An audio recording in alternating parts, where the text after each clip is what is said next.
What we have in front of us is the several variants of the 8-bit-do controllers. It all started with this guy right here. This is the original Super Nintendo controller. And what you may notice is that they all kind of look the same.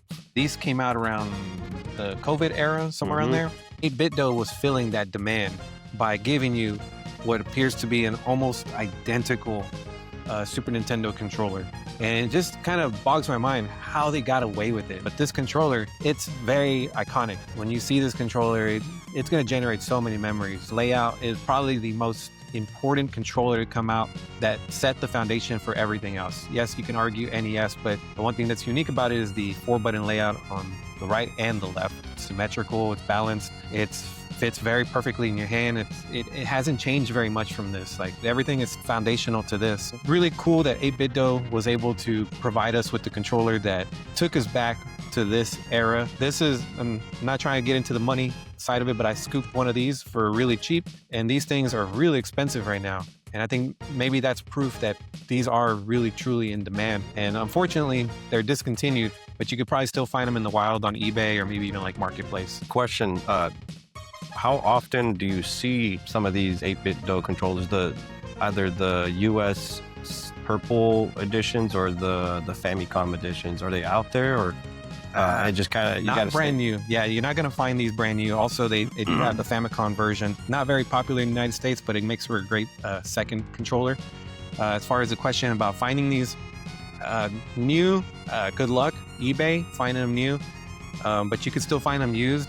Hopefully you can find them at a reasonable price. I wouldn't expect that. In reasonable condition too? Yeah, reasonable condition, in box, like good luck. You know, that something very special about 8-bit-do. I know people talk about Hori controllers, maybe even retro fighters, but personally, I think we can both agree that 8-bit-do has met all the parameters. I mean, we talked about 8-bit-do many times. We should be getting paid at this point.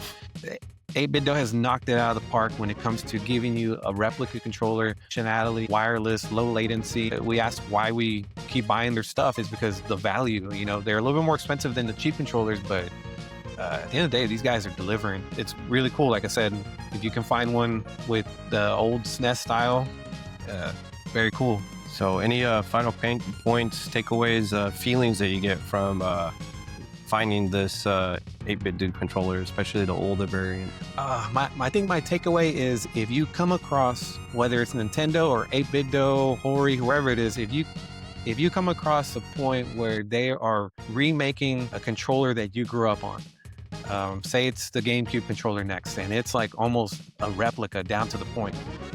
If you grew up on it, you liked it, you should really consider just paying the money and scooping it up, because once they get discontinued, that's when the prices go up.